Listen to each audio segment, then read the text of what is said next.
الحمد للہ وکفا والصلاة والسلام علی سید الرسل وخاتم الانبیاء وعلی آلہ واصحابہ الذین اوفوا عہدا الذین هم خلاصۃ العرب الاربع وخیر الخلائق بعد الانبیاء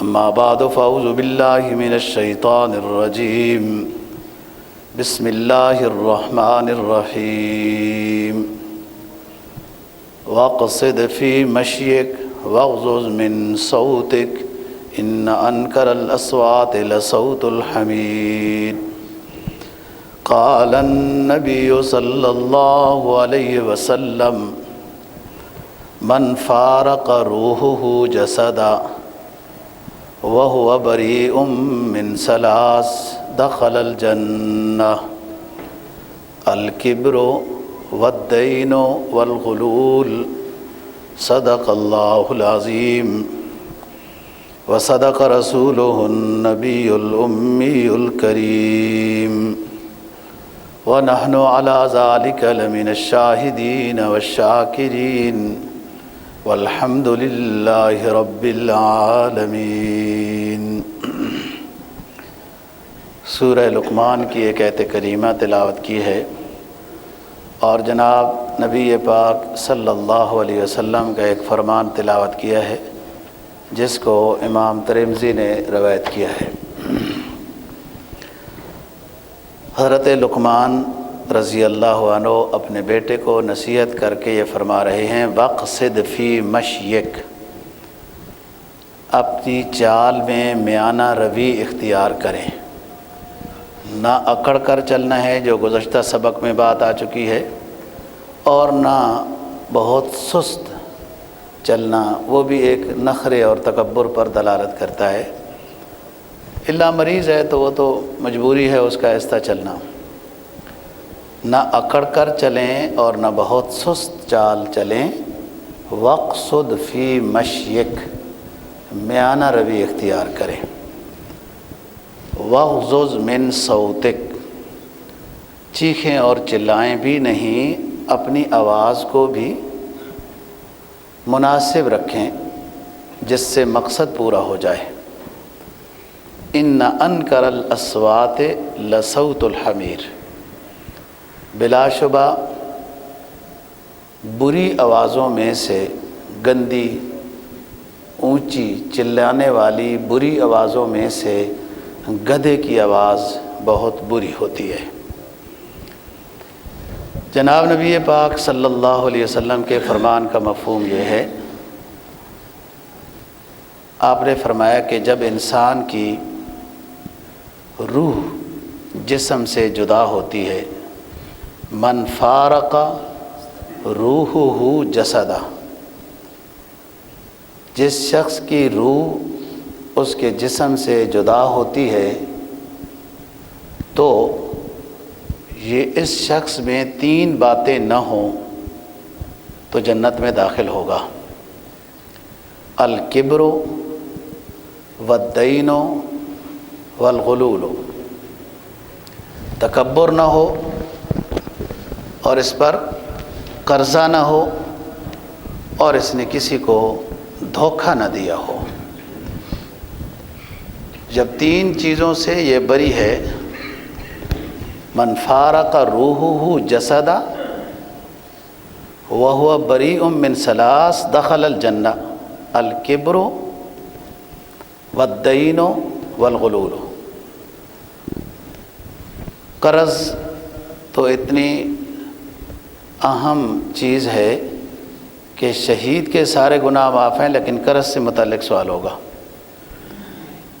اور دھوکہ یعنی قرض تو نہیں ہے اس کا لین دین میں، لیکن چیز خراب تعریف کر کے اس کو بیچتا رہا، اگلے بندوں کو الفاظ کے دھوکے میں مبتلا کر کے مہنگے دام بیچتا رہا جبکہ چیز وہ ناقص تھی، یا اسی طرح کوئی اور بھی دھوکہ ہے، عام چیز ہے، ہر بندہ سمجھتا ہے۔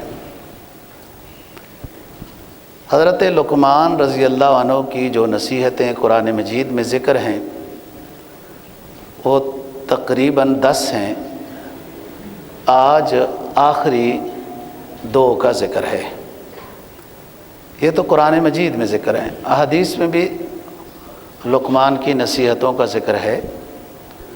بعض عام کتابوں میں بھی لقمان کی نصائح کا ذکر ہے کہ ان کی 12,000 کے لگ بھگ ان کی نصیحتیں ہیں، اور ظاہری طور پر مخاطب انہوں نے بیٹے کو کیا ہے، لیکن مختلف جگہوں میں یہ بیان واضح و نصیحت تقریر کے لیے جاتے تھے، اور اس کی میں تفصیل سے بتا چکا ہوں بات کہ ان سے سوال بھی ہوا کہ آپ کو یہ مقام کیسے ملا ہے، تو انہوں نے بتایا کہ جھوٹ نہ بولنے سے، فضول بات نہ کرنے سے اللہ نے یہ مقام عطا کیا ہے.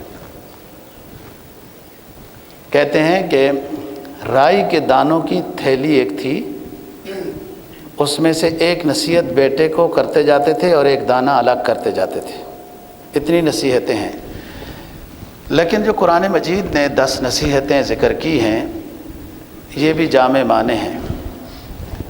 نماز روزے کا بھی ذکر ہے، عقیدے کا بھی ذکر ہے، معاشرت کا بھی ذکر ہے، اور انسان سے متعلق جو خود چیز ہے اس کا بھی ذکر ہے.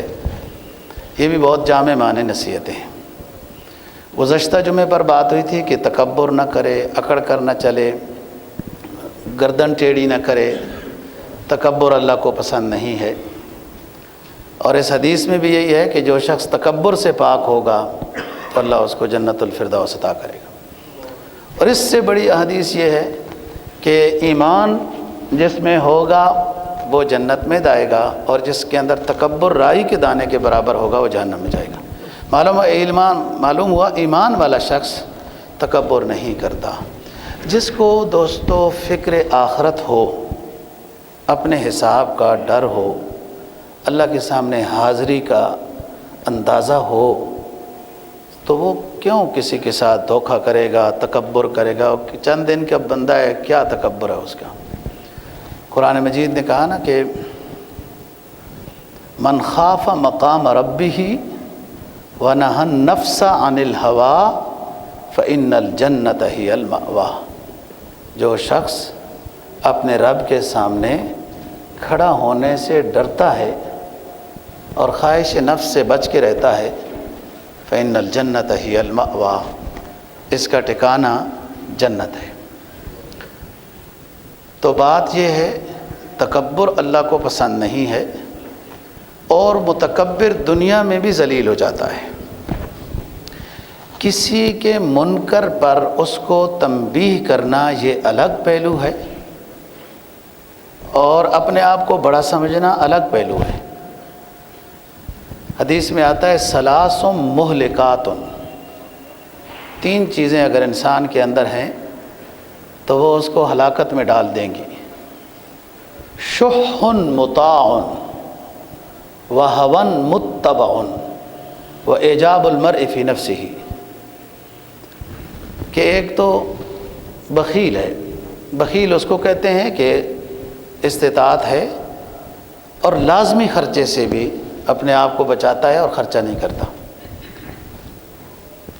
اور دوسری چیز ہون متبع، خواہش کی اتباع کرتا ہے. انسان کی خواہش نفس اس کو غلط کاریوں کی طرف لے کے جاتی ہے. اور جتنے گناہ ہیں ان کا امام خواہش نفس ہوتا ہے. خواہ انسان تکبر کر رہا ہے، دوسرے کو حقیر سمجھ رہا ہے، یا کسی کی غیبت کر رہا ہے، جو کچھ ہو رہا ہے یہ خواہش نفس کے پیچھے چل کے جا رہا ہے. تو ہون متبع. دوسری چیز مہلک ہے، وہ خواہش جس کی پیروی کی جاتی ہے. انسان نے اور خصوصاً مسلمان نے نفس کی خواہش کی پیروی نہیں کرنی، شریعت کی پیروی کرنی ہے. ایمان لانے کا کیا مطلب ہے پھر؟ اگر خواہش نفس کی ہی پیروی کرنی ہے تو ایمان کا کیا مطلب ہے؟ حدیث کیا فرماتی ہے؟ الدنیا سجن المؤمن جنت الکافر. مومن تو یہاں پابند ہے، قدم قدم پر اس نے سوچنا ہے کہ میں نے کیسے چلنا ہے، کیسے رہنا ہے. تیسری چیز اعجاب المرء فی نفسہ، اپنے آپ کو بڑا سمجھنا، یہ غلط بات ہے۔ اور بعض دفعہ انسان اپنے آپ کو بڑا سمجھ رہا ہوتا ہے اور ساتھ یہ بھی سمجھ رہا ہوتا ہے کہ میں اپنے آپ کو بڑا نہیں سمجھ رہا۔ یہ فرق کہ اپنے آپ کو بڑا نہیں سمجھنا، یہ کسی اللہ والے کی صحبت سے یہ فرق نصیب ہوتا ہے کہ کون سا جملہ کیسے کہنا ہے، کب کہنا ہے۔ حدیث میں جناب نبی پاک صلی اللہ علیہ وسلم کا فرمان ہے کہ تکبر ہے، اب سمجھنا بات کو، تکبر ہے بطر الحق وغمس الناس، حق کو ٹھکرا دینا، لوگوں کے عیب تلاش کرنا۔ اب جو شخص جتنا حق کو ٹھکرا رہا ہے اتنا تکبر اس کے اندر ہے۔ حدیث یہ کہہ رہی ہے، مسلم کی حدیث ہے، بطر الحق وغمس الناس، حق کو ٹھکرا دینا۔ آئے دن حق کی آواز ہمیں جھنجھوڑتی رہتی ہے لیکن پرواہ ہی نہیں ہے، یہ حق کو ٹھکرانا ہے۔ اور غمس الناس، لوگوں میں عیب تلاش کرنا ہے۔ آج کا معاشرہ 98% اسی طرف ہے، فلانا ایسا ہو گیا، فلانا ایسا ہے، فلانا ایسا ہے، ادھر دیکھا ہی نہیں اپنی طرف، فلانا ایسا ہے، فلانا ایسا ہے، یہ غمس الناس ہے۔ آگے سنیں، فرمایا کفا بالمرء شرا ان یحقر اخاہ المسلم، رواہ مسلم، انسان کے لیے برا ہونے کے واسطے اتنا ہی کافی ہے کہ وہ دوسرے مسلمان بھائی کو حقیر سمجھے، وہ غریب ہے یا کمزور ہے یا قوم ایسی ہے یا فلان ہے یا اس طرح ہے، کوئی وجہ بھی حقیر سمجھنے کی ہو سکتی ہے۔ بڑی وجہ تو مالداری ہے کہ مالدار لوگ غریبوں کو کمزور سمجھتے ہیں، حقیر سمجھتے ہیں، ایسا نہیں ہے۔ یہ اس کے پاس ہے سب کچھ اختیار، جسے چاہے جدھر کر دے، شاہوں کو گدا کر دے، گدا کر کو وہ شاہ کر دے، میرے مولا تیری مرضی، جسے چاہے جدھر کر دے۔ تو کسی کو حقیر سمجھنے کا مطلب کیا ہے؟ دیکھو، اس کو اگر کمزور کسی نے بنایا ہے تو وہ کون ہے؟ اللہ۔ اس کو مالداری کے لحاظ سے اگر وہ کمزور ہے تو اس کو کس نے بنایا ہے؟ اللہ۔ اور بھی قوم دیکھیں، حسن دیکھیں، جو عہدہ دیکھیں، جو کچھ بھی چیز ہے، تو کسی کو حقیر سمجھنا نفس الامر میں اللہ کے فیصلے کے اوپر شکوہ کرنا ہے۔ آپ کو یہ کس نے اختیار دیا ہے؟ اپنے اعمال کی طرف دیکھیں، اپنے عقائد کی طرف دیکھیں، جو آپ کے اوپر شریعت کی طرف سے فرائض لاگو ہوتے ہیں ان کی ادائیگی کی فکر کریں۔ فرمایا ثلاث من وجد فیہ اصاب البر، جو شخص 3 چیزوں کو حاصل کر لیتا ہے تو اس نے نیکی کو حاصل کر لیا ہے، سخاوت النفس، الصبر علی الاذى، وطیب الکلام۔ یہ چیزیں جب ہوگی تکبر نہیں ہوگا۔ تکبر ہے دوسرے کو حقیر سمجھنا، تکبر کا علاج کیا ہے؟ سخاوت النفس، اپنے لحاظ سے دوسروں کا خیال رکھنا، الصبر علی الاذى، کوئی مصیبت آ جائے صبر کرنا ہے، وطیب الکلام، اور دوسروں کے ساتھ نرم لہجے میں گفتگو کرنا۔ نرم لہجے کی گفتگو خود دلالت کرتی ہے اس بات پر کہ یہ شخص متواضع ہے۔ حدیث میں جناب نبی پاک صلی اللہ علیہ وسلم کی سیرت مبارک بیان ہوتی ہے نا، دائم البشرہ، احسن الخلق، لین الجانب، لیس بفظ ولا غلیظ ولا فحاش ولا عیاب ولا سخاب، نہ آپ چیخنے والے ہیں، نہ بخیل ہیں، نہ دل کے سخت ہیں، نہ زبان کے سخت ہیں، ہمیشہ خندق پیشانی کے ساتھ پیش آتے ہیں۔ تو بات یہ ہو رہی ہے کہ آج نامی نصیحت جو حضرت لقمان رضی اللہ عنہ نے اپنے بیٹے سے کی، وقصد فی مشیک، اپنی چال میں میانہ روی اختیار کریں، نہ تو اکڑ کر چلنے ہوئے، انک لن تخرق الارض ولن تبلغ الجبال طولا، قرآن 15ویں سپارے میں کہتا ہے اکڑ کر کیوں چلتے ہو؟ نہ پہاڑ کی بلندیوں کو پہنچ سکتے ہو، نہ زمین کو پھاڑ سکتے ہو، اکڑ کر کیوں چلتے ہو؟ اور حضرت علی رضی اللہ تعالیٰ عنہ کا تو فرمان دیکھیے کہ عمدہ غذا شہد کی مکھی کی الٹی، عمدہ خوشبو ہرن کے نافے کی میل، عمدہ لباس ریشم کے کیڑے کا فضلہ ہے۔ آپ دیکھ لیں، آپ کے پاکستان میں تو نایاب ہے، لیکن آپ نیٹ پر دیکھ لیں، توت کے پتے کھاتا ہے، دھاگا نکالتا ہے، لعاب کرتا ہے، فضلہ کرتا ہے، اور وہ جالا تنتا جاتا ہے۔ اور عجیب بات یہ ہے کہ کافی عرصے تک وہ یوں کرتا ہے، لیکن وہ دھاگا ایک ہوتا ہے، ٹوٹا ہوا نہیں ہوتا۔ بہرحال لیکن ہے تو ایک کیڑے کا فضلہ،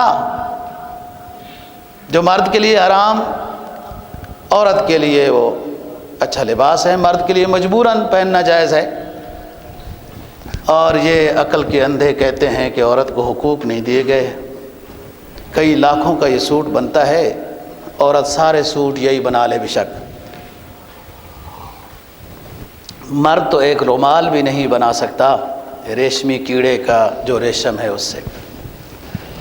لاکھوں میں ایک سوٹ بنتا ہے، اب عورت سارے وہی بنا لے، مرد ایک ماشا سونا نہیں زیور کی صورت میں پہن سکتا۔ عورت کو 1 ٹن پہنا دو اگر اٹھا سکتی ہے تو اسلام منع نہیں کرتا، اور یہ کہتے ہیں عورت کو حقوق ہی نہیں ادا کی۔ پتہ نہیں کون سے حقوق ہیں جو ابھی تک ادا نہیں ہوئے۔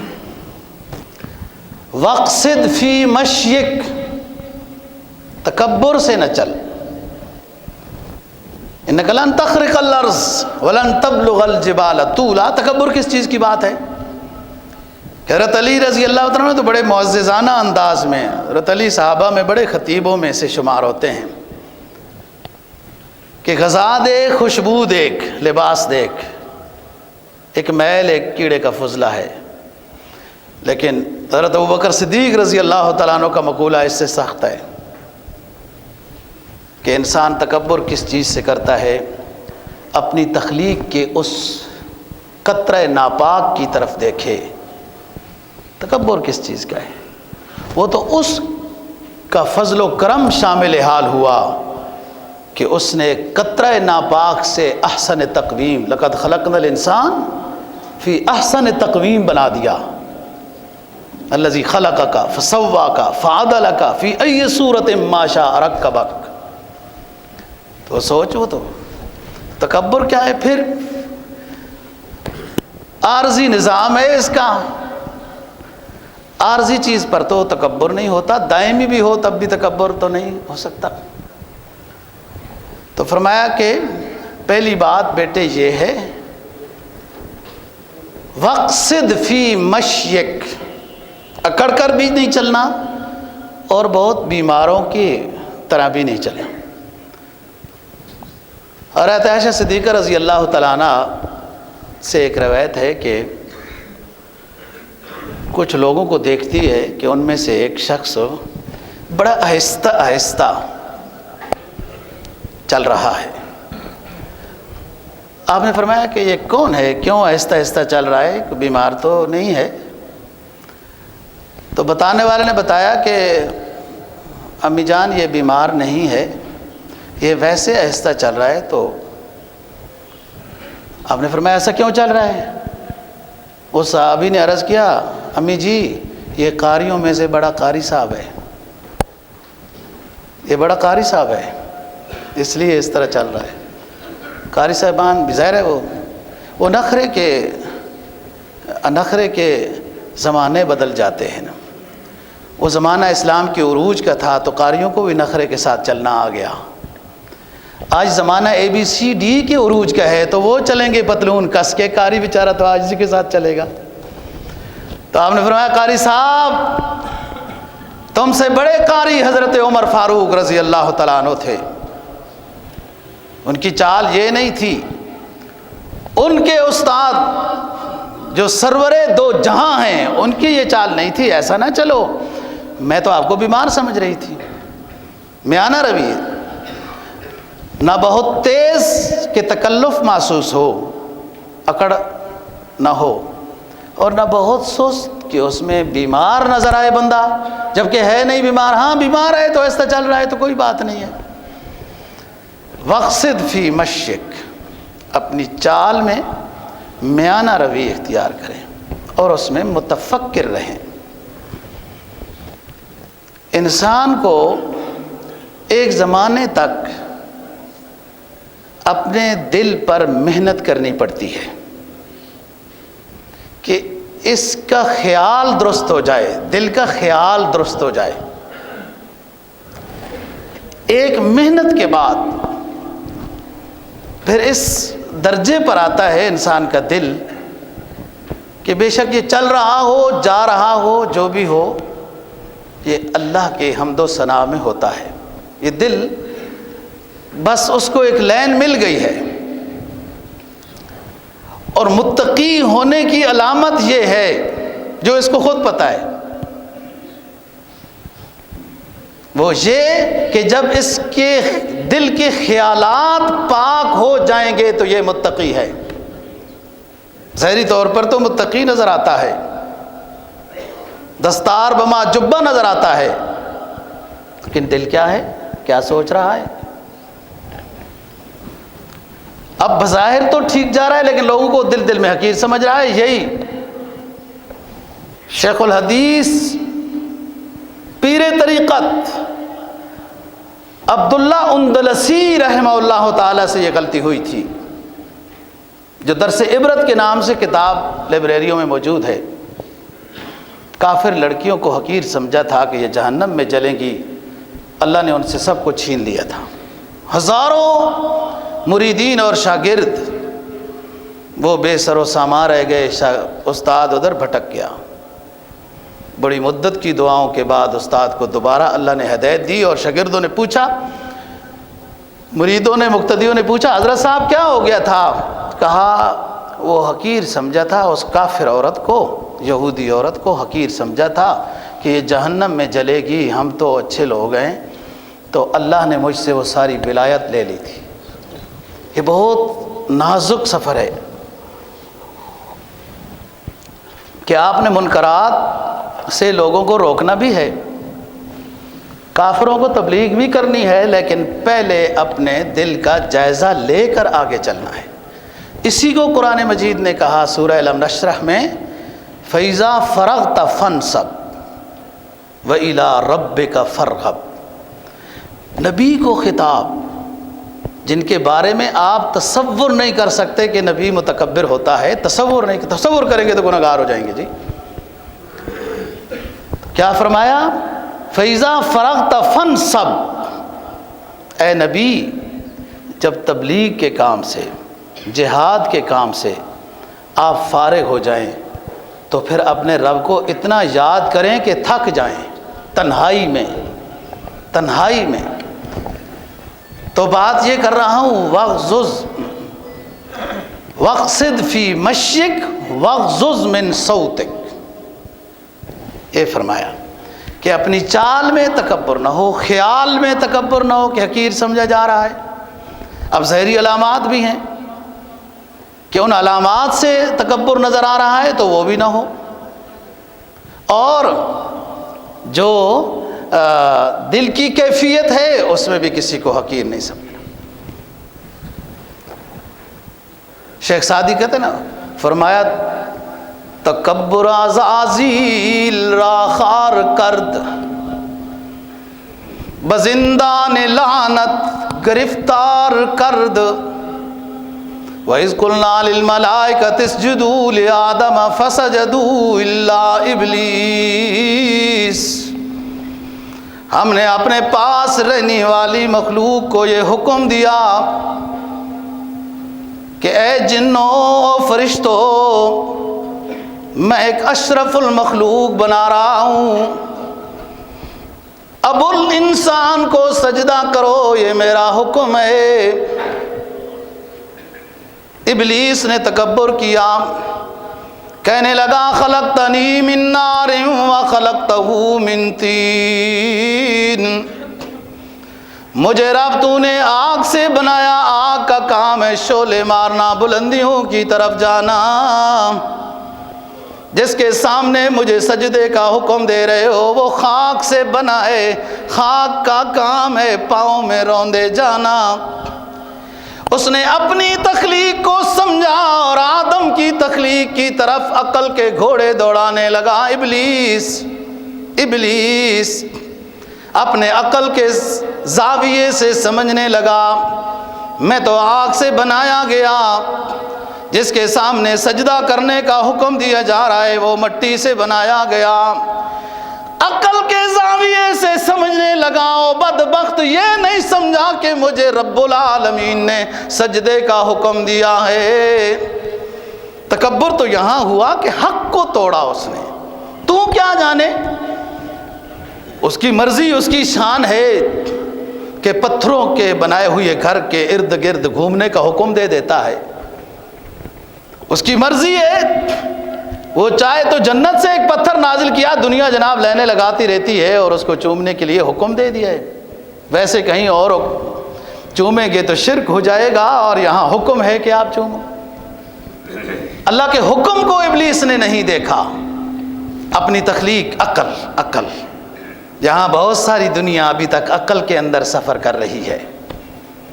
عقل کیا، وہی کو امام بناؤ، عقل کی سوچ کہاں تک ہے، یہ آنکھ کہاں تک دیکھ سکتی ہے، تخیلات کیا کر سکتے ہیں۔ جب تک کوئی اسلام کو عقل کے زاویے میں سمجھنا چاہتا ہے تو خطرہ ہے گمراہ ہو جائے گا۔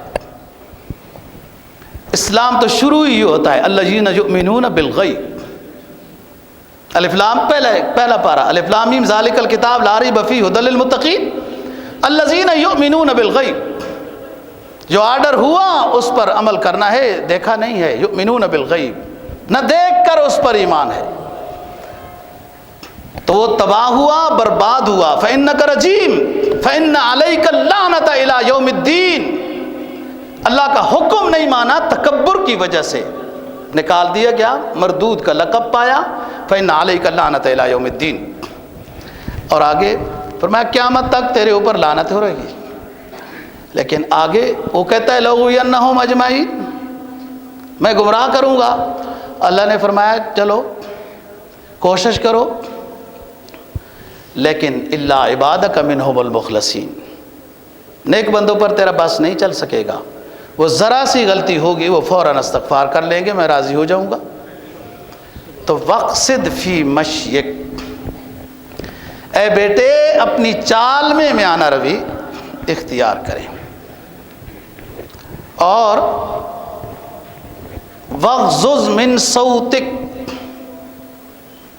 اپنے الفاظ میں بھی میانہ روی ہو، آواز کی اونچائی ضرورت کے مطابق ہو، چیخنا چلانا شرفاء کا کام نہیں ہے۔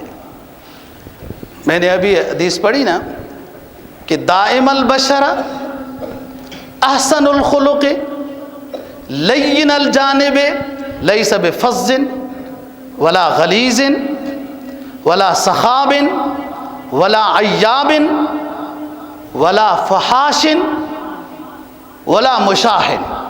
نبی پاک صلی اللہ علیہ وسلم کی سیرت بیان ہوئی ہے، آپ کا طریقہ کار، صورت کہتے ہیں شکل کو، آپ سیرت اور صورت دونوں لحاظ سے بعد از خدا ہیں، سب سے اونچے انسان ہیں، ظاہری اعتبار سے بھی اخلاق کے اعتبار سے۔ کہ آپ خندہ پیشانی والے ہیں، اچھے اخلاق والے ہیں، نرم مزاج والے ہیں، لیس بفظ، گالی گلوچ والے، سخت قلب والے نہیں، ولا صخاب، اونچی آواز بازاریوں کی طرح. صخاب کہتے ہیں بازاروں میں جیسے اونچی اونچی آوازیں، چیخنا چلانا یوں ہوتا ہے. نہ عیب تلاش کرنے والے، نہ بخیل ہیں. واقصد فی مشیک واغضض من صوتک، اچھے الفاظ کے ساتھ نرم لہجے میں گفتگو خود تواضع پر دلالت کرتی ہے، اور چیخنا چلانا متکبرانہ عادت محسوس ہوتی ہے. لکھا ہے کہ بد اخلاقی گناہ ہے اور نیکیوں کو بھی ضائع کر دیتی ہے. اچھے اخلاق خود نیکی ہے اور گناہوں کو بھی مٹا دیتی ہے. برے اخلاق خود گناہ ہے، نیکیوں کو خراب کر دیتے ہیں. برے اخلاق میں شرابی، کبابی، بدکار وہ تو ہے ہی ہے. برے اخلاق میں گندے طریقے سے کسی سے ملنا، پیش آنا، یہ بھی اس میں داخل ہے. اچھے اخلاق سے پیش آنا وہ خود نیکی ہے، لیکن مزید یہ فائدہ ہے کہ جو بندے کے گناہ ہوتے ہیں ان کو بھی مٹا دیتی ہے. ایک شخص ہوتا ہے وہ کام نہیں کر سکتا کسی کا، لیکن کام نہ کرنا آپ کے بس میں نہیں ہے، ٹھیک ہے کوئی بات نہیں، لیکن اس کو جواب تو اچھے الفاظ میں دے سکتا ہے. اس کو ڈانٹنا یا حقیر سمجھ کر واپس کرنا یہ صحیح نہیں، گناہ گار ہے اور گناہ کبیرہ ہے. چھوٹا گناہ بھی نہیں. اور حق اللہ اور حق الحبد، اللہ نے فرمایا کہ یوں گفتگو کرو، تو اللہ کے حکم کو بھی توڑا ہے. دوسرے انسان کو حقیر سمجھائے، اس کا حق بھی ضائع کیا ہے. ایسے بہت گناہ جمع کر کے پھر رہے ہیں. واغضض من صوتک، اپنے الفاظ میں میانہ روی ہو، الفاظ کا چناؤ اچھا ہو. جو آپ بات کہنا چاہتے ہیں حق کی، وہ حق بات کو چھپانا تو یہ کتمان حق ہے. بہت سخت وعید ہے علماء کے لیے کہ جس نے حق کو چھپایا قیامت کے دن الجم علیہ من النار، اس عالم کو جو وقتی مفاد یا شہرت کی خاطر حق کو چھپاتا رہا تو جہنم میں آگ کی لگام ڈالی جائے گی. کتمان حق بھی بری چیز ہے. اب حق بھی بیان کرنا ہے اور الفاظ کے لحاظ سے چناؤ بھی ایسا ہو. باقی ہمارے بس میں نہیں ہے کسی کو ہدایت دینا کہ ہمارے الفاظ کی سختی سے، گالی گلوچ سے اگلے کو ہدایت ہوگی. یہ ہمارے بس میں نہیں. جو ہمیں حکم ہے اس کے مطابق کام کرنا ہے. واغضض من صوتک، حق بھی بیان کرنا ہے. وہ نہ بیان ہوا تو عالم سب سے گناہ گار ہے. مقام بھی بہت ہے، دنیا میں نہیں ہے تو آخرت میں تو ہے. دنیا میں تو جب دنیا میں اہل دنیا کے پاس نظام ہوگا تو اہل دین کی قدر کیسے ہوگی؟ اہل دین کو دین کی طرف آنے سے پہلے یہ سوچنا ہے، اہل دین کو دین میں آنے سے پہلے یہ سوچنا ہے کہ یہاں قدر نہیں ہوگی. جس کی رضا کے لیے سفر کر رہے ہو وہاں قدر ہوگی. یہاں اس کی مرضی ہے عطا کر دے، یہاں اہل دنیا ہے. علامہ مجذوب کیا کہتے ہیں؟ فرمایا یہی تجھ کو دھن ہے رہوں سب سے بالا، ہو زینت نرالی ہو فیشن نرالا. یہی تجھ کو دھن ہے رہوں سب سے بالا، ہو زینت نرالی ہو فیشن نرالا. جیا کرتا ہے مرنے والا، تجھے حسن ظاہر نے دھوکے میں ڈالا، وقتی مفادات وقتی خوشامدیوں کی زد میں آ کے اپنے دین کو چھوڑنے والوں، ہوئے لا مکان اہل مکی کیسے کیسے، ہوئے نامور بے نشاں کیسے کیسے، یہاں نامور ہیں یہاں بے نام ہیں، ہوئے نامور بے نام کیسے کیسے۔ جس نے اللہ کے لیے عقائد، اعمال، معاشرت، اخلاقیات بنائے، یہاں تعریف کے نعرے لگائے گئے یا نہ لگائے گئے، اس کو اس سے سروکار نہیں ہے، اللہ کی رضا کے سفر میں ہے۔ ہوئے نامور بے نشاں کیسے کیسے، زمین کھا گئی آسماں کیسے کیسے۔ یہ غریب نہیں قبر میں پہنچتا، بڑے بڑے امیر بادشاہ شہنشاہ زمانہ بھی قبر میں پہنچ جاتے ہیں۔ کامیاب وہ ہوا جو ادخلوا فی السلم کافہ کا عنوان بن گیا، کامیاب وہ ہوا جس نے اپنے آپ کو مکمل طور پر اسلام میں داخل کرنے کے لیے مصروف عمل کر دیا، جس کو قرآن کہتا ہے ادخلوا فی السلم کافہ۔ اے مسلمانوں، اسلام میں پورے کے پورے داخل ہو جاؤ، عبادات میں بھی، معاملات میں بھی، اخلاقیات میں بھی، معاشرت میں بھی، رہن سہن میں بھی اور عقیدے میں بھی۔ بتانے رنگ و بو کو توڑ کر ملت میں گم ہو جا۔ اقبال مرحوم کہتا ہے بتانے رنگ و بو کو توڑ کر ملت میں گم ہو جا، ملت میں گم ہونا کیسا ہے؟ ادخلوا فی السلم کافہ، مکمل طور پر اسلام میں داخل ہو جاؤ، رنگ و نسل کو چھوڑو، قومیت کے نعروں کو چھوڑو، پارٹیوں کو چھوڑو، یہ پارٹیاں نہیں بچائیں گی۔ بتانے رنگ و بو کو توڑ کر ملت میں گم ہو جا، نہ تو رانی رہے باقی، نہ ایرانی نہ افغانی۔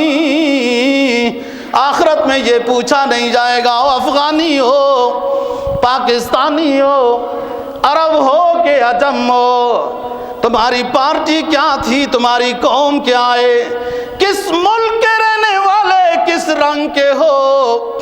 وہاں رنگ و نسل کا سوال نہیں، وہاں تو ان اکرمکم عند اللہ اتقاکم۔ جس نے دنیا کو دل دیا آخرت کو چھوڑا وہ رسوا ہو گیا۔ سرکار دو جہاں صلی اللہ علیہ وسلم فرماتے ہیں الدنیا دار من لا دار لا، ومال من لا مال لا، ولہا یجمع من لا عقل لا، وعلیہ یعادی من لا علم لا، ولہا یحسد من لا فہم لا، ولہا یسعی من لا یقین لا۔ دنیا اس کا گھر بنے گی جس نے دنیا کو اپنا گھر سمجھا ہوا ہے۔ دنیا مال اسے دے گی جو چاہتا ہے، جو جمع کرتا ہے اس کے پاس عقل نہیں ہے، جو بے جا جمع کرنے میں لگا ہوا ہے، جو دنیا داری میں دشمنیاں کر رہا ہے اس کے پاس علم نہیں ہے، جو اس دنیا داری پہ حسد کر رہا ہے اس کے پاس عقل و فراست حکمت نہیں ہے، اور جو دنیا پہ دیا ہوا ہے اس نے سب کچھ، اس کو آخرت کے ملنے والے انعامات پر یقین نہیں ہے۔ وقصد فی مشیک وَاغْضُضْ مِنْ صَوْتِكَ إِنَّ أَنْكَرَ الْأَصْوَاتِ لَصَوْتُ الْحَمِيرِ۔ اسلام کون کون سی چیز سمجھاتا ہے؟ چال سمجھا رہا ہے، آواز کا لب و لہجہ سمجھا رہا ہے، نگاہ کا طریقہ سمجھا رہا ہے، قدم اٹھانے کا طریقہ، مکمل کامل انسان بناتا ہے اسلام، کامل انسان بناتا ہے۔ اسلام سے جو دور ہے وہ درندے ہیں، جتنے دور ہوں گے اتنا بڑا درندہ ہے وہ۔ قرآن کہتا ہے اولئک کالانعام بل هم اضل۔ کریمے لگا کے میک اپ کر کے اونچے سوٹ بوٹ پہننے سے انسان نہیں ہوتا۔ انسان امام الانبیاء صلی اللہ علیہ وسلم کی تعلیمات کو سمجھنے اور اس پر عمل کرنے سے انسان ہوتا ہے، اور یہی محنت نبی پاک صلی اللہ علیہ وسلم فرمایا ان انکر الاصوات لصوت الحمیر، بری آواز گدھے کی ایسی آواز نہ نکالو۔ حدیث میں آتا ہے جناب نبی پاک صلی اللہ علیہ وسلم کا فرمان ہے کہ گدھے کی آواز جب سنو تو اعوذ باللہ من الشیطان الرجیم پڑھو۔ کیوں؟ کہ اس کو اس وقت شیطان نظر آتا ہے۔ پرانے زمانے میں دیہاتوں میں لوگوں کے مال مویشی ہوتے تھے، ان کی ایک جگہ ہوتی تھی باندھنے کی، تو سبق پڑھنے کے بعد یہ سمجھ آئی وہ دیہاتی ان پڑھ لوگ، لیکن گدھے کو دور حویلی کے باہر ایک کونے میں باندھا کرتے تھے کہ اس کے پاس شیطان آتا ہے۔ اور اسی حدیث کا دوسرا حصہ ہے، بخاری کی حدیث ہے، ابو ہریرہ رضی اللہ تعالیٰ عنہ راوی ہیں کہ مرغ جب اذان دے تو اللہم انی اسألک من فضلک، اس کو فرشتہ نظر آتا ہے جب وہ اذان دیتا ہے۔ اب اس کی شان ہے، اس نے بیان کیا ہے، مرغ جب اذان دے، یہ اوریجنل مرغ جانتے ہو، مصنوعی مرغ تو اذان دیتا بھی نہیں ہے۔ وہ ہم دارالعلوم کراچی پڑھتے تھے تو وہاں ناریل کے بڑے درخت تھے تو وغیرہ، تو اس میں ایک اور ناریل کی طرح بڑا خوبصورت درخت تھا، تو میں نے کہا اس کا نام کیا ہے؟ تو وہ بتاتے تھے اس کا نام انگریز ہے، انگریزی درخت ہے۔ اور کیوں بھائی؟ کہتے ہیں یہ پھل نہیں دیتا، بس کوئی فائدہ نہیں ہے، پتے ہی گراتا ہے، زہری طور پر خوبصورت ہے، سفید ہے، فارمی مرغی بھی سفید ہے زہری طور پر۔ جو اوریجنل مرغ ہے نا وہ اذان دیتا ہے، اور اس نے اذان اپنی نہیں بدلی، زمانہ ہو گیا، صدیاں ہو گئی، اس کی اذان وہی ہے۔ ہم نے بدل لی اذان، ہاں ہماری کوالٹیاں بدل گئی، اذانیں بدل گئی ہیں، ہماری کیا کیا ملاوٹیں ہو گئی ہیں۔ فرمایا جب مرغ اذان دے تو اللہم انی اسألک من فضلک، اللہ سے دعا مانگو۔ جب کتے کی آواز آئے اور گدھے کی تو کہو اعوذ باللہ من الشیطان الرجیم۔ دوستو یہ ساری چیزیں حاصل ہوتی ہیں علم دین حاصل کرنے سے۔ حیات القلب علم فاغتنمہ وموت القلب جہل فاجتنبہ۔ دل کی حیات علم دین ہے، اگر ہے تو غنیمت سمجھو، دل کی موت جہالت ہے، اگر علم نہیں ہے تو اس سے بچو اور علم حاصل کرو۔ اللہ تعالیٰ دین کی سمجھ اور عمل کی توفیق نصیب فرمائے۔